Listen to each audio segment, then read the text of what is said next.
Hey, everybody. It is Tuesday, and welcome to the 49ers Throwback Show.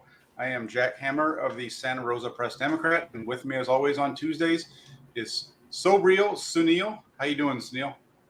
Fantastic, man. Tuesday is one of my most favorite days, Jack, because I get to talk to you, man.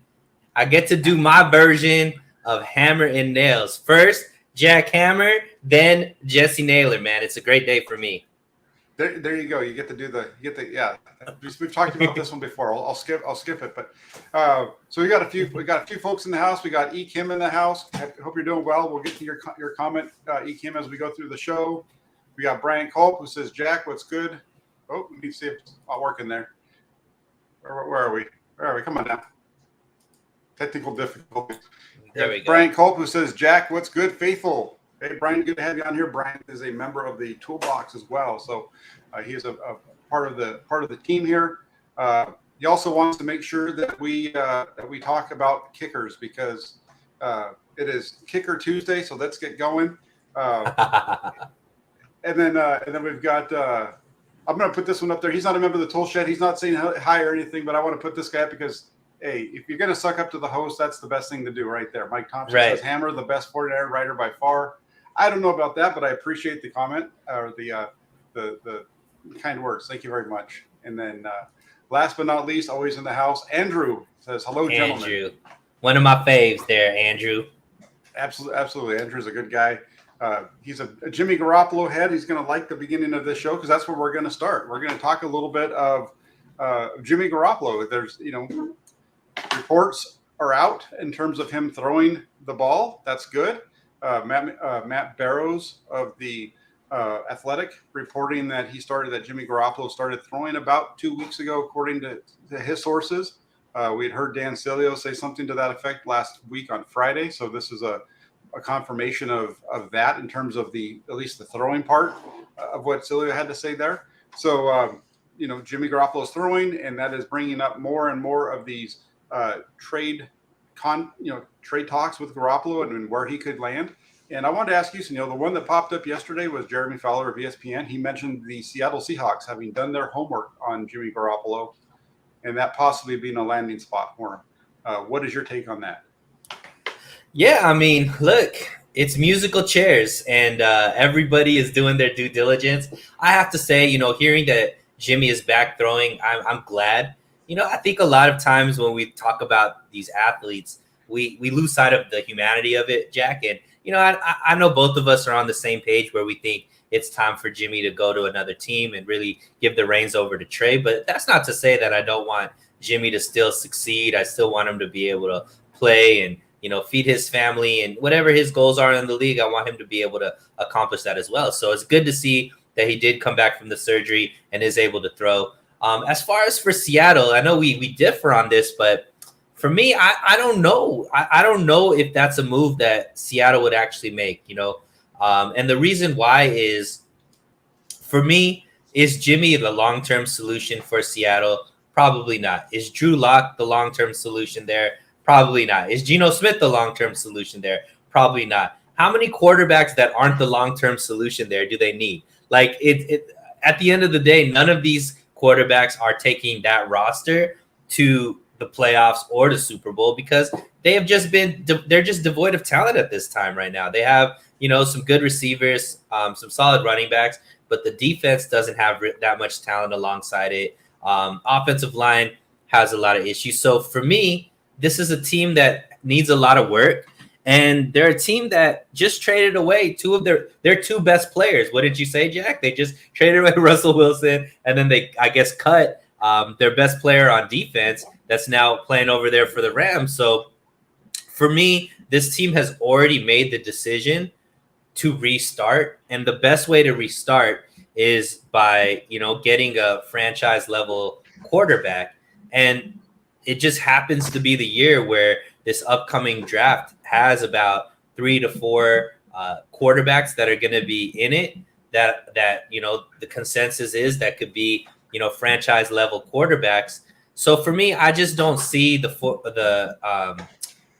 I don't see Seattle really trading assets and bringing a guy in like Jimmy that, might win a couple more games for them than they probably would want to win, and then really put them in a bind where they're on the outside looking in to get one of these top level quarterbacks.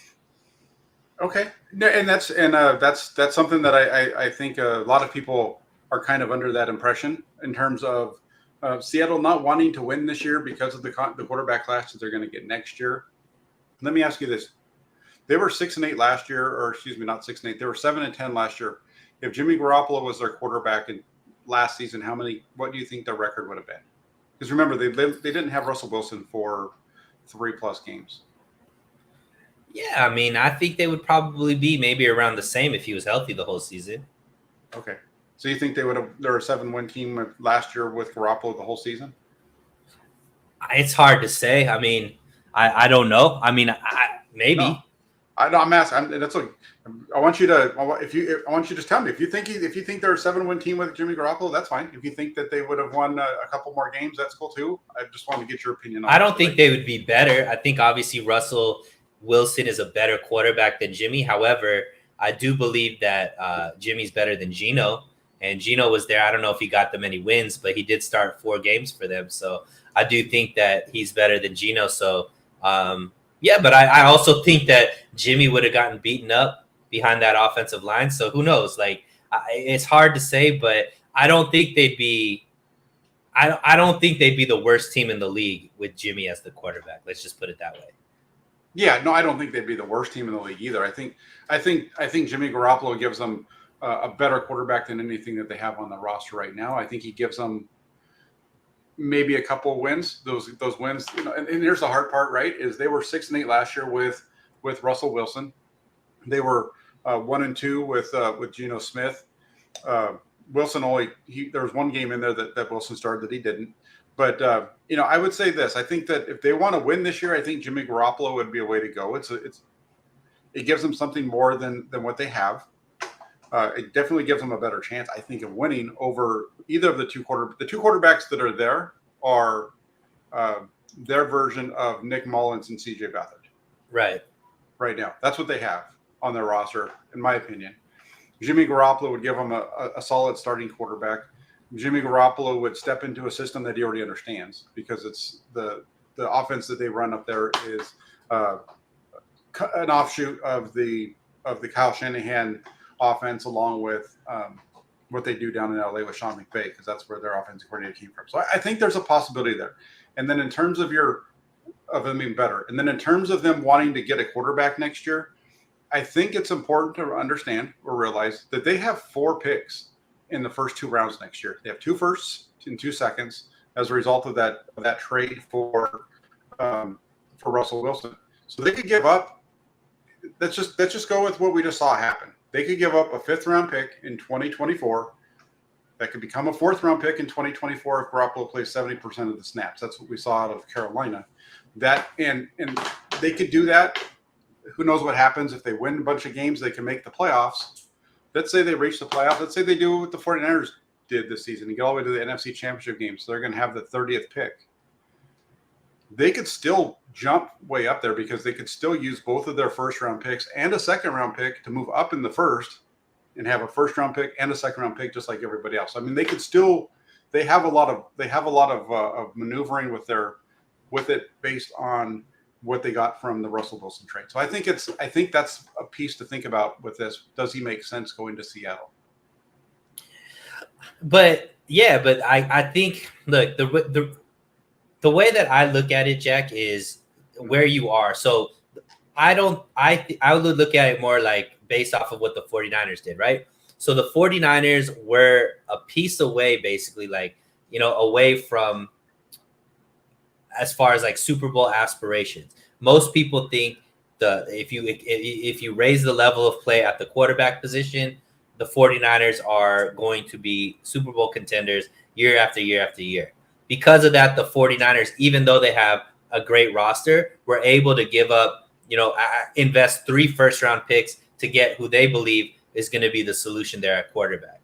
Now, I don't think the Seattle roster is what the 49ers roster is now when they were looking for the upgrade at quarterback, and it ended up becoming Trey Lance. So for me, if I'm looking at Seattle, I want to keep those assets because I need to rebuild my offensive line. I need to rebuild my defense. I need to rebuild so many different areas on my team that I don't want to give up 3 or 4 picks to be able to get my quarterback. I would rather be able to have like the picks that I already have and utilize those to get 3, 4, 5 impact players that could immediately make an impact on my team because Pete Carroll is older. I don't think that he has another 5, 6, 7 year rebuild in him.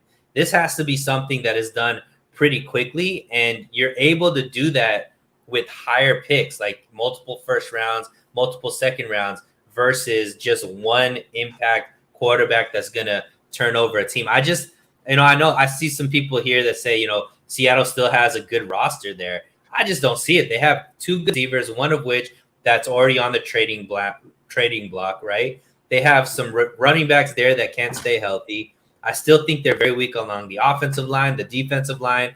They obviously don't have any linebackers now. And, I mean, they have a safety there in Jamal Adams, but he's more, he's not necessarily somebody that's going to carry that defense. So I just think there's too many holes there, Jack, to where they're looking at giving up 2, 3, 4 picks to be able to get just fill just one spot. You know what I mean? And I don't know if Seattle is necessarily a free agent destination. They haven't really been able to bring in some high-level free agents, and that's even with Russell Wilson there. So I just think that if Pete Carroll is really looking to rebuild and get back to competitive quickly, he needs to save those picks and utilize them for impact players immediately. Yeah, I would use that same thing as a reason why they don't tank this season, because he is old, and he's, what is he, 70? I know he's 70 plus, right? Yeah, sure. But even with Jimmy, are they making the playoffs? Are they top 7 in the NFC? Again, it depends, because we know. Well, here's the thing, right? I don't know. Seattle was 7-10 last year. They swept the 49ers. Do they continue to do that? Does Garoppolo, who's shown the ability to win big games, do they have enough talent around him to help him out? I think they do at the receivers. They addressed offensive line with their first pick. They addressed pass rush with their second pick. They got a couple of cornerbacks and a running back this year in the draft. So I think they got a lot of guys for the future there. Maybe that's the thing. Maybe they want to go ahead and say if that would be the excuse to not go out and get Jimmy Garoppolo, is that they're building for the future. And here's the thing. They might not have to trade for Garoppolo, right? They might be waiting the 49ers out, hoping that they just release them and then sign them that way and go about their business. But I do think that with Jimmy Garoppolo, the Seahawks are going to be a better team than they will be without him. And last year was a weird season for them in a lot of ways, because that was one of the first times that they've really fallen down like that since 2012. I think it is. Yeah, I mean, I think at the end of the day, it's going to be based off of what the Seahawks, I guess, what their game plan is to fix the team. Do they think this is like, just kind of like, we're not tanking, but we're just going to have Drew Lock or Geno Smith be our starting quarterback, and just know that right now the Rams and the 49ers just have a better roster at this time. So maybe just not necessarily tank, but we're not going to put all our eggs into this season and, hope that we could get one of the top quarterbacks there and, some impact players around there. Or are they like, we're going to continue to just compete, year after year after year? For me personally, I don't think their roster is that close to being a playoff contending roster. I just don't see it. I think that Russ is, one of the top, game changers as far as a quarterback. I think that he's masking a lot of the issues that Seattle has had because of his ability to move and just his, he's just one of the great quarterback. He's going to be an all-timer on my list. So I think without Russ, we're going to see how bad this roster is. And, Jimmy, I don't know how much better it makes it, but I just don't see a trade for him happening. Like, why would they want to pay that kind of money? Why would they want to give up an asset for somebody that isn't going to be the long-term future there? Yeah, the deal on it is if you make the trade for Garoppolo, the way if I was Seattle and I'm making the trade for Garoppolo, I decide that I want to bring him in, and I know that next year I want to get a quarterback. I'm making the trade with the 49ers, like I said, to ensure that I get him. I'm not spending any kind of high draft capital. I don't think anybody's going to really have to give up a high pick to get Jimmy Garoppolo, and I think that it makes my team better. I go out and I get the quarterback next year. I can probably win some games this year more than I won in 2021 because really Russell Wilson was good, but he wasn't the same Russell Wilson last year for most of the season that he had been during his time in Seattle before that, even with the issues on the offensive line. And then I'm going to go into the following year with Garoppolo again because I'm going to extend him for a year to lower his cap hit and kind of spread out over the 2 years. And then he's my bridge quarterback to whoever I draft. At least that would be the thought process if I was the Seattle Seahawks. I'm making the argument for, you're making the argument against. Well, on the 49ers behalf, if they could trade him and not have to take back any of the money, I say do it. Like I'm not worried about Jimmy over there on Seattle. If it means they get that full 24 and whatever change off the books that they could roll into next season, Jack, and they could get an asset on top of that, I'm cool. Take a pick away from a division rival. I'm fine with that, but I just don't see in that same situation, Seattle is making the 49ers stronger.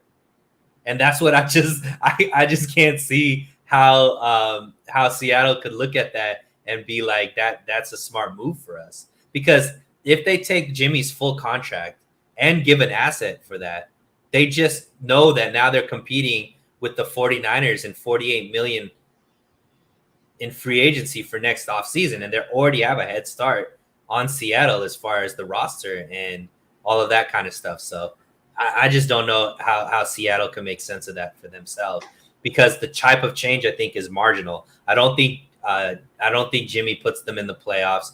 I don't think that Jimmy is going to, the same. It's not like Jimmy is all of a sudden fixed all of his injury issues. So you even extend him for 2 years. He hasn't been able to stay 2 years healthy in a row, Jack. So all of a sudden now Seattle's going to keep him healthy, like especially with that offensive line.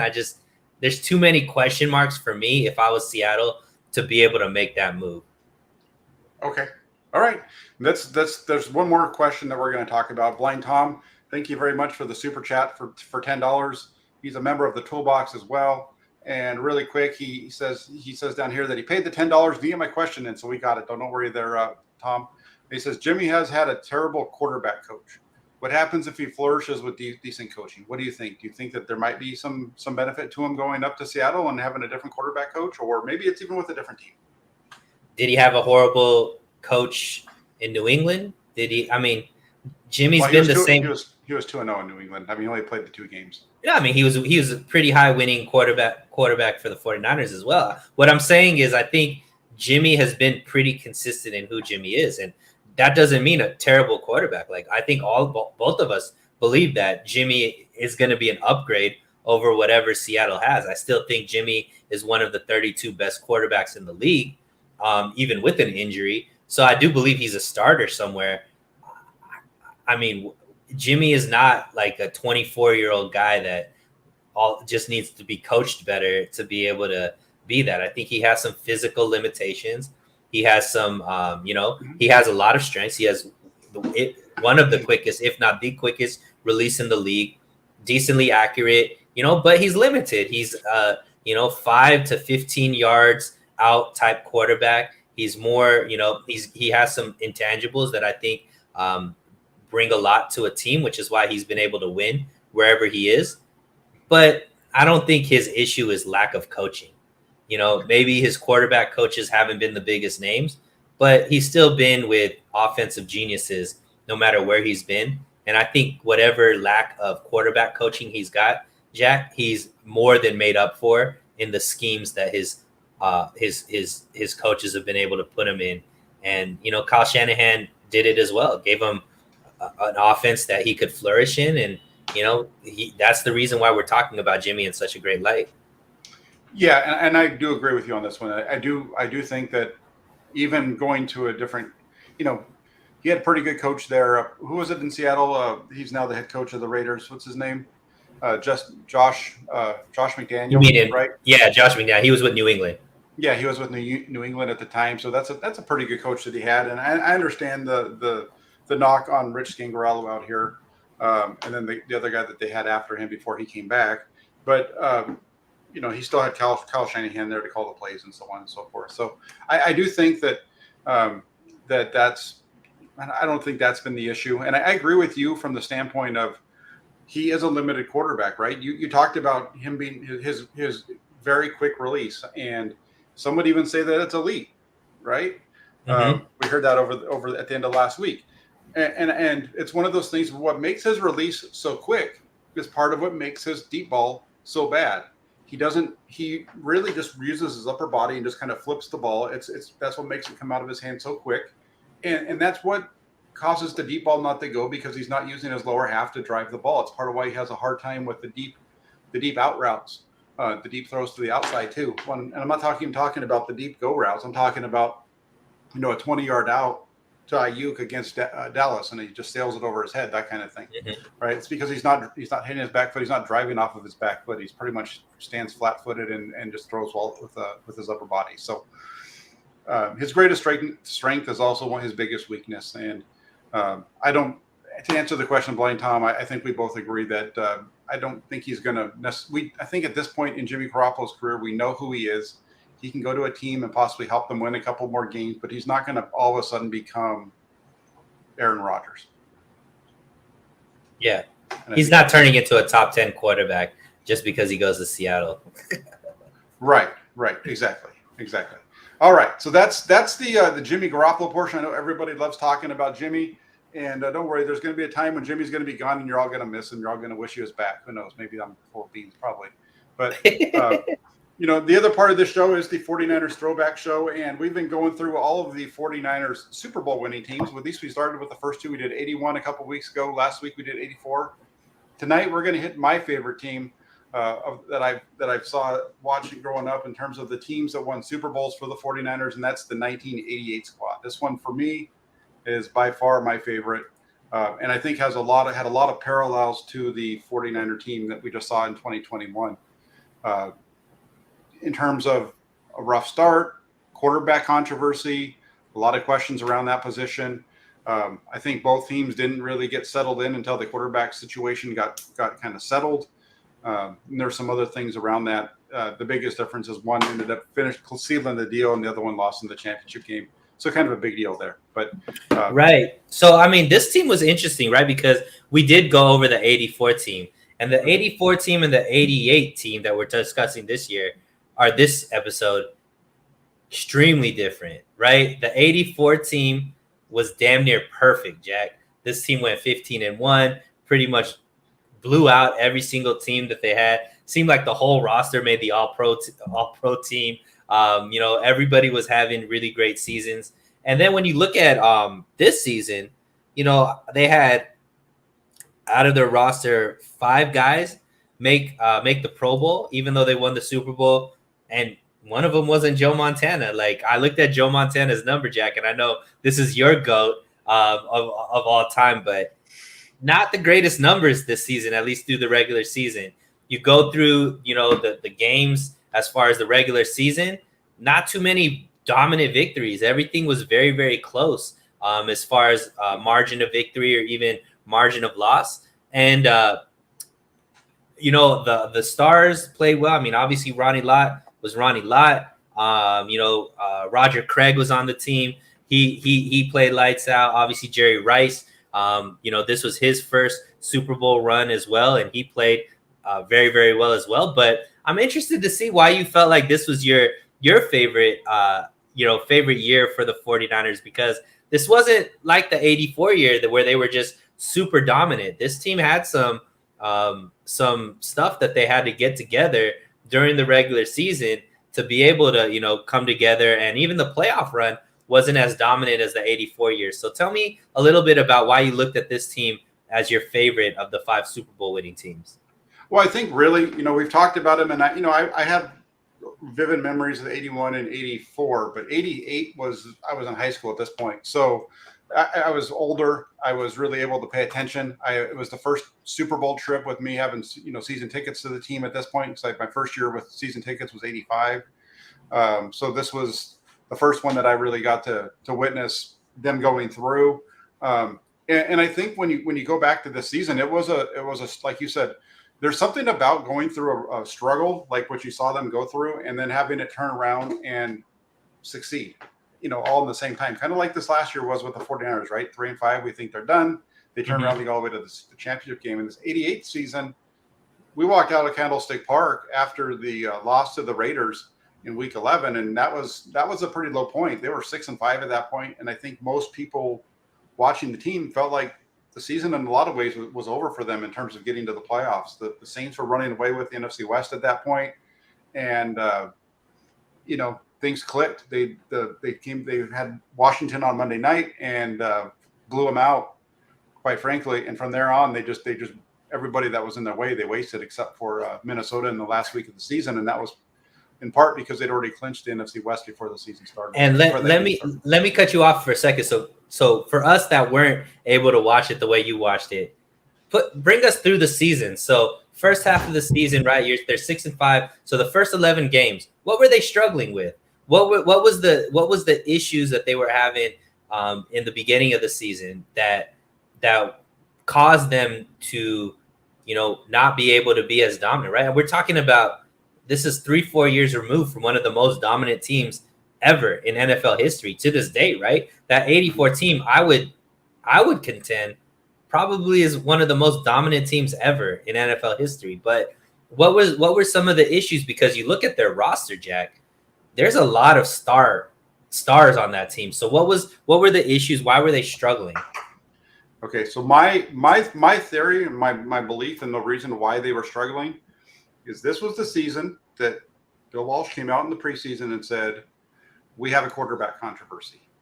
And I think that quarterback controversy, or however you want to call it, I think that instability at the quarterback position led to some of the issues that they were having in the beginning of the year.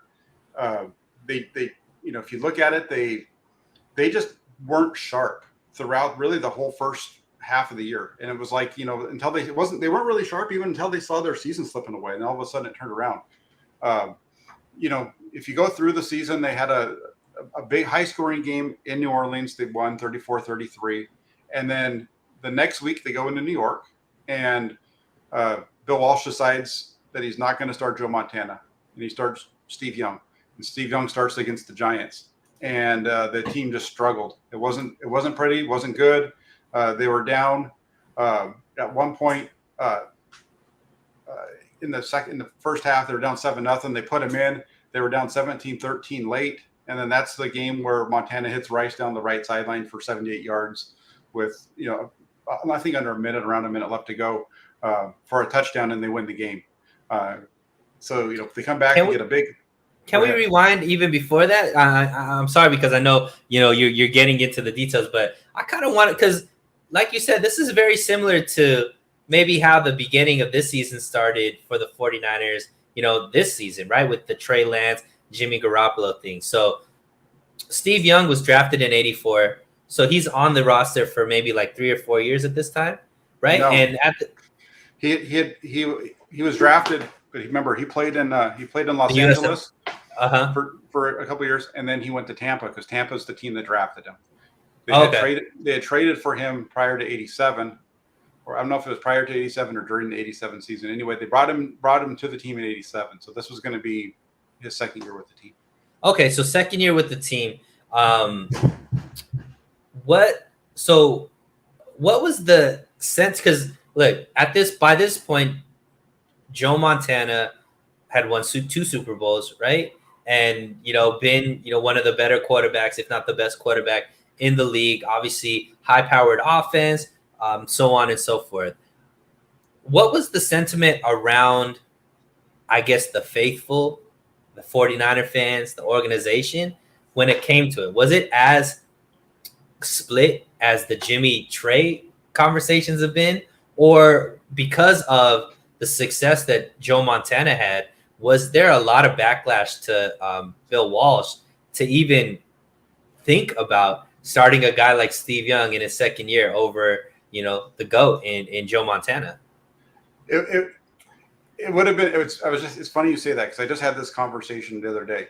It would have been fantastic theater if Twitter had been around. We see the Twitter stuff that goes on right now about Jimmy Garoppolo and Trey Lance. That's nothing compared to what was going on in '88 between Joe Montana and Steve Young, even going into '89. This was Joe and Steve was a huge deal, especially in '88. Mm-hmm. Montana had back surgery. He had been dealing with some issues with his back, and that's kind of what led Walsh to go out and get Steve Young, because he felt like that back injury with Montana was going to hamper his career, and he was going to and that he was coming to the end of the line, and so he wanted to go out and get a quarterback that he felt could still move around, kind of like what Joe did. Montana did, in his early years. He was a very mobile, moving around quarterback, and I think in Walsh's mind, he wasn't going to be able to do that because of those injuries that he was facing, which started with his back and then started going into his elbow as well. So it was very, to answer your question, it was very split between Steven and Joe as well. Now, was that just with the organization, or was that with the fan bases as well? Did you gauge the sentiment that maybe some of the fan base was thinking that maybe Joe Montana wasn't that dude anymore? Well, it was very much split between the fan base as well, because you got to remember this was coming off '87, and they had in '87 they had the best record in the NFC. They were rolling. They went into the playoffs and they got whooped at home against the Vikings in their first playoff game. And in that game, Bill Walsh pulled out Joe Montana, put in Steve Young, and Steve Young, kind of led a comeback, which tightened up that game a little bit, and so that really put a lot of momentum behind Steve Young with certain factions of the fan base. Yeah, and I mean that's incredible, right? Because we're talking about, at the moment, the fan base doesn't realize that both of these guys are going to be Hall of Fame level quarterbacks, right? Maybe you thought that about Joe Montana because he'd already won, 2 rings, and obviously, he's been dominant in the league as well. But looking back, you're like, wow, you really couldn't go wrong with either one of these quarterbacks. But that's interesting that there was that, and I mean, clearly it affected the level of play on the field. Now, like I said, Joe Montana's numbers this season weren't necessarily amazing, right? He threw 18 touchdowns, 10 interceptions. Clearly, I mean, it makes a lot of sense if he's coming off of a back surgery that he's probably, needing to get healthy throughout the season as well. Mm-hmm. But you mentioned that Week 11 game, that was real turnaround. And we talked about the QB stuff, but this had been an organization that even the 2 Super Bowls we talked about were really, the defenses were very stout. Was there issues on the defense in that first 11 games as well that was causing some issues? Because, still, like I said, a lot of talent on that defense, but when I looked at the stats, Jack, wasn't as dominant as maybe some of those other Super Bowl runs as well, as far as the number of sacks, turnovers, things like that.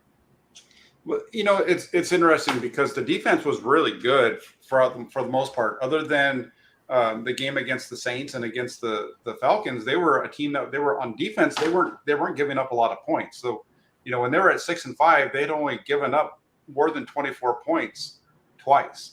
One of those was a win. So a lot of the issues with that team was they're on the offensive side of the ball, just shooting themselves in the foot, putting the defense in bad situations, and turnovers were killing them. So the defense early on in that season, it was okay, but at the end of the season, it was dominant. From week 13 on, they didn't give up. They didn't give up more than 20 points except for one game, and that was, like I said earlier, that was against the Rams, the final week of the season, when it was a game that didn't matter. It was a Sunday night game. The Saints had already clinched the NFC West earlier that day, so it was just kind of a walkthrough game for them to get into the playoffs the next week. 2 weeks later. And what was that switch that flipped? Clearly, you said it was more on the offensive side, but what was it that they fixed on the offensive side of the ball that led them to have the run that eventually led to a Super Bowl this year? I think part of it was a reduction in turnovers. If you look at their turnover numbers, they only had one game up until that week where they hadn't turned the ball over. They only turned the ball over 5 times over the next 5 weeks. They had two games that went against the Chargers and the Falcons where they didn't turn it over at all. And really against, I think for me, not remembering totally what the game situation was, but for me, what sticks out in my mind as the play that turned everything around for the team that year was a punt return by John Taylor, where the ball went over his head and he picked it up at like the 5-yard line, and everybody's, oh no, what's going on? And next thing you know, he's making guys miss, jumping over defenders, and he's streaking for a touchdown down the sideline. For me, I think that was the one big, one of the big moments of the season and kind of the turning point. And from there, they just beat the brakes off of teams all year long, the rest of the way, and were able to basically clinch the NFC West with a win week 15 against the Saints at home. It's kind of a rematch. That was the game for the division that win gave him the lead, and then ultimately secured it for him. And then let's talk a little bit about the playoff run, because like I mentioned, they had been in previous playoff runs, Jack, pretty dominant when it came to the Super Bowl winning years, but this wasn't necessarily the case this run, right? There was very, very close games, in the 3 playoff games that they played. Minnesota ended up that was like 11-6. Then they played Chicago, which it seems like they meet in the conference championship every single year. They're going to win a Super Bowl. That was a very, very close game, right? Oh no, that was 12-6. No, I'm reading this wrong. Sorry. That's got them 12-6 is 28-3. 28-3. So that wasn't a very close game. Actually, those two were blowouts. It was just the Super Bowl that was close. Yeah. I'm sorry. So talk to us about what was the playoff runs for them, because I totally misconstrued that. They were very dominant in the 2 NFC games. It was just the Super Bowl that was close. Yeah, well, the Minnesota game, that was obviously the rematch, right? Because they just got beat the year before when they faced them, so that's the rematch game. Then Minnesota goes out and scores with the field goal right at the beginning of the game to go up 3-0. And from that point on, the 49ers beat the heck out of them. It was Joe Montana to Jerry Rice, 3 touchdowns, pretty much like sprint right option, where you just Rice is already going to the sideline, and Montana gets the ball, takes a couple steps to his right, and fires it to him for a touchdown on the out route. He cuts it up in. I think they ran like 2 or 3 of those for touchdowns in the first half, and they go into at halftime up 21-3. So they beat the heck out of the Vikings in that game. And that's also the one game, I'm pretty sure it was that game where that game they're blowing them out, and it's late in the game, and that's where you see the iconic run by Roger Craig busting through and going 80 yards for a touchdown against the Vikings. You see that a lot of highlight clips of the 49ers. Anyway, that's the game where that happened, so that gives them the final score. And then they go into Chicago again, another one where it's kind of a, they lost to them earlier in the season, 10-9 on Monday Night Football, and that was really a big turning point for the 49ers season in terms of going down, right? We talked about that earlier, asking me kind of what was going on. They went into Chicago. They were 5-2 at that point. They lose to Chicago. Montana didn't play good. And then they come back and they start Steve Young the following week, and they beat the Vikings on a touchdown at the end of the game. Obviously, the Steve Young run, right, that everybody knows, where he pumps it and runs all over the place and scores a touchdown at the end. Well, then they come back the following week in Arizona, started Young again, and they lose that game. They were up 23-7 to the Cardinals in Phoenix, and they gave up the lead. So all that stuff kind of leads up to this game in Chicago.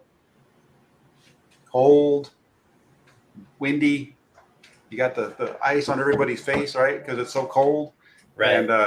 And was Chicago coming off of a Super Bowl win, or was it the year before they won the Super Bowl? It was 2 years. So they're 2 years removed from the Super Bowl. Yeah, they'd won the Super Bowl in '85. And so tell us a little bit about this game. Do you remember who was the favorite? Do you remember what what were some of the predictions going into this NFC Championship game? I think the Bears were the favorites going in. And then you add in the fact that it was going to be so cold, and it looked like it was, for sure going to be the Bears, game to win. but it didn't work out that way. Montana hit Rice on the right sideline. The safety missed the play, and Rice streaked 61 yards for a touchdown. They come back the next time they have the ball in the second quarter. In the second quarter, they have the ball, and he hits Rice over the middle, I believe it was, for 27 for a touchdown. And it was a rout, really. It was as Keena Turner said, the finesse ass 49ers on the coldest day in Chicago went in there and kicked the Bears' ass, and that's basically what happened. They just beat the shit out of them. That's great. And so now they go into playing a team that they're very familiar with, playing in the Super Bowl, and that is the Cincinnati Bengals. So tell us a little bit about what the predictions were going through this game. I can only assume the Bengals were highly motivated to play the 49ers in this game because, I guess 3 years previous, the 49ers was the team that, caused them not to win the Super Bowl. So tell us a little bit about what you remember leading up to this game and what were some of the predictions around this game as well. Well, this was going to be, I think, a tough game for the 49ers because the Bengals had quite an offense that season. Ickey Woods was running the heck out of the ball. Remember the Ickey Shuffle? Absolutely. I know you're young, but you might have heard of the Ickey Shuffle. Of course. Of course. So he had the Jack, Ickey I know about celebrations, brother. I'm going to find out about some celebrations. I might not know who the player was, but I know how they celebrated. Yeah. So anyway, so yeah, it was going to be a tough matchup, and really in that game, the only reason why it came down to the end was because the 49ers in that game played like they had for most of the first half of the season, where it just wasn't a clean game at all for them. It was one of their sloppier Super Bowl performance. It was their sloppiest Super Bowl performance, just the way that whole game played out. So they obviously ended up, winning 20-16. Do you remember what the key plays were, or what really, when you felt like, wow, okay, they're gonna win? When John Taylor caught the pass at the end of the game, and that was really it. There wasn't really a whole lot of time in that game where you felt like the 49ers were going to win because they shot themselves in the foot throughout. Right? It was 3-3 at halftime. That's how bad this game was played between both teams.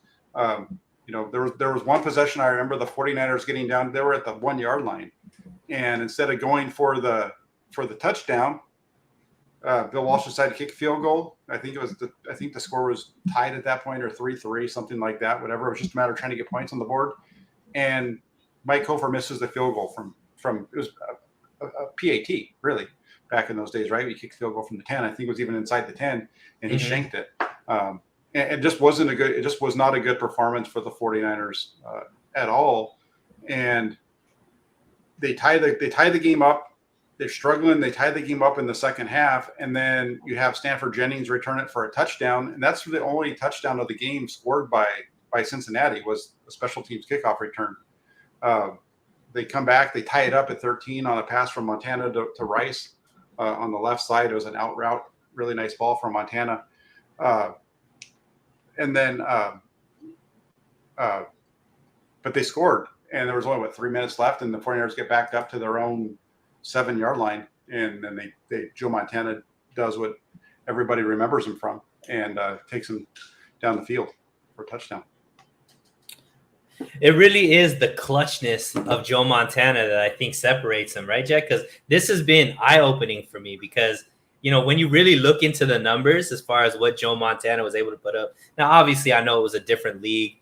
The rules were different, and you're not seeing any of the quarterbacks doing the type of numbers that, they're doing right now in the league. But, Joe Montana wasn't really, I guess, if you're just going off of just regular season numbers, he wasn't necessarily that much exponentially better than other quarterbacks probably in the same era. But where he separated himself like no other was his ability when the game was on the line or when his team really needed to in games that mattered, especially playoff games, Super Bowl games, things like that. He was Joe Money, right? Joe Montana was the guy that you want to have the ball in his hands to go and win a game, to turn the game around. and he showed it again in this game, right? As far as just his that clutch gene that he seemed to have that really put him into the GOAT conversation. Yeah, absolutely. And it's also, showed us calm under pressure. This is the John Candy game, right, where they go onto the field. I think it's before the final drive, and Harris Barton's going crazy in the huddle, and Montana just calms him down, and he sees John Candy across the field, and he knows that Harris Barton's big on this kind of stuff, and so he says, "Hey, H." And he's like, "What?" He says, "Look down there. There's John Candy."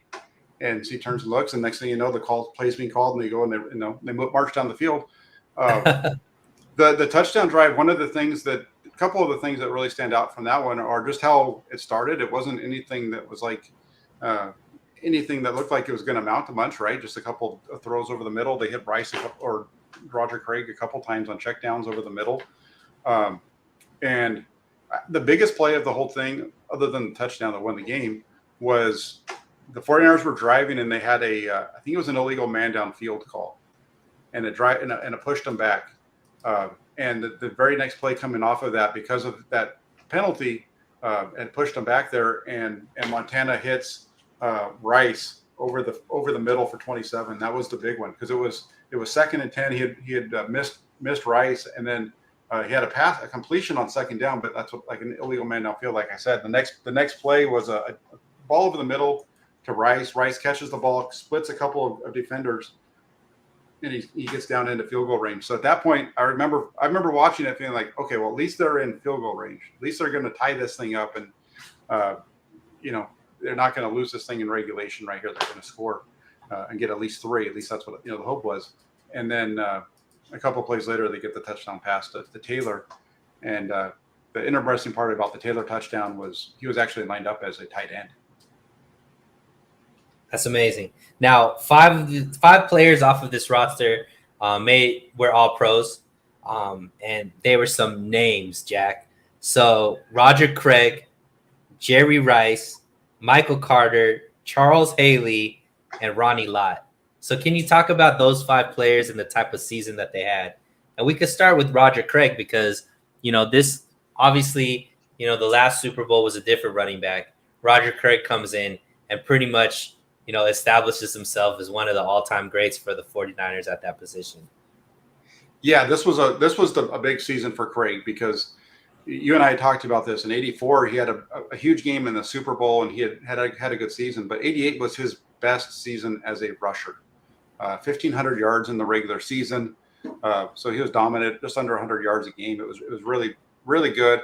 As a receiver, he had 76 catches as well. I mean, so this is a guy that was put on the work both sides, over 2,000 yards total from scrimmage. I think he had a total and that was before that was like a thing, right? Now you see a lot of receivers, or not even a lot. I mean, running backs, not even a lot, but I mean, you see running backs do that. But back when he was doing it, that was something very unique, right? Yeah, because he was the first guy he was the first one to put up 1,000. He did that in '85. Mm-hmm. And he came back in '88. He was just able to put bigger numbers as a runner. And his overall was only 30 yards short of that 1,000 season. It was 2066 in '85 and 2036 this season. So it was really a very good performance for him. He was a first team All-Pro, Pro Bowler, and all those kind of things. So it was a very solid season for him all around. His best, I think, really. I know '85 at the 1,000 talked about a lot, but I think '88 was his best season as a running back. For sure. And then obviously, this is the first time we've been able to really talk about Jerry Rice. This was his, 3rd year with the team or 2nd year with the team? For Jerry Rice? Yeah, this '88 season. This was Rice's 4th season with the team. 4th season. So talk about the impact he made this whole season. He put up 1,300 yards, receiving. And like I said, with Joe Montana having a pretty mediocre regular season, still to have, those type of numbers is pretty remarkable.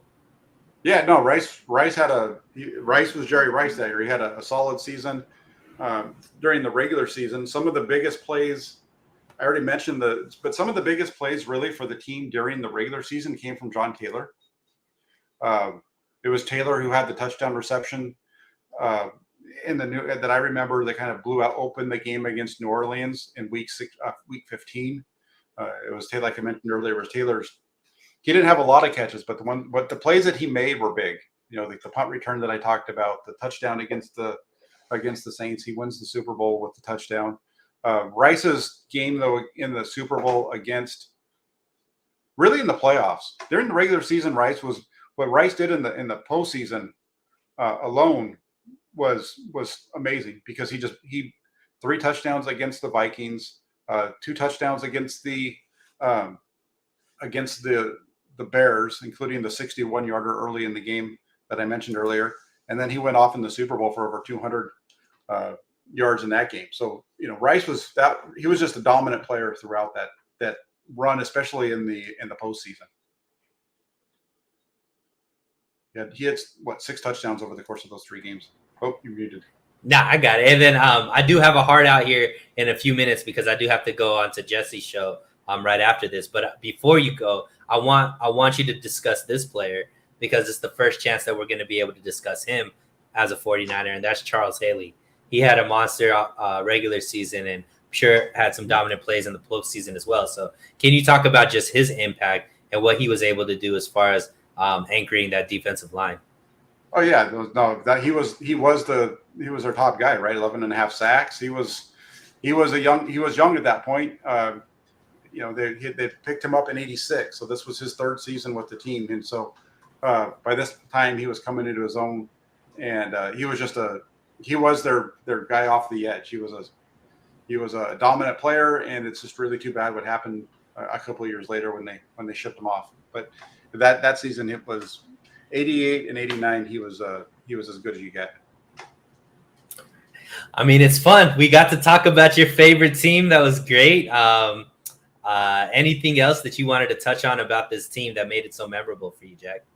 No, I think we hit on all the main points of it. It was just that the way that they fought through, and then the way that they won the game at the end of to do it, going 93 yards and all that kind of stuff was, I think, part of what makes it stick out so much. But go ahead. I just before we move on, I want to hit the super chat real quick from Jay. Sure. Thanks for the donation. He said, Jack, my wife, brother, and I went to the Viking game. So he was at I'm pretty sure he's talking about the playoff game, right, with the Vikings. So that's pretty fantastic right there. Yeah, that's awesome, especially, for you guys that were there and able to, remember those games, to reminisce about those years. And hopefully us as 49er fans now are going to be able to see the next generation of a dynasty, because you always talk about the similarities between these two teams. And the only thing left for Kyle Shanahan, John Lynch, and this regime is to now win some of these championships that, Bill Walsh and DeBartolo and all those guys were able to do. So we're hoping for the best, man. Hopefully sooner than later. It's absolutely correct. This was if you look at this is what, year 5 if you look at the first 5 years of Walsh and Shanahan's record during the regular season has a higher winning percentage. They've both been to a Super Bowl and a championship game. We know that Walsh won it,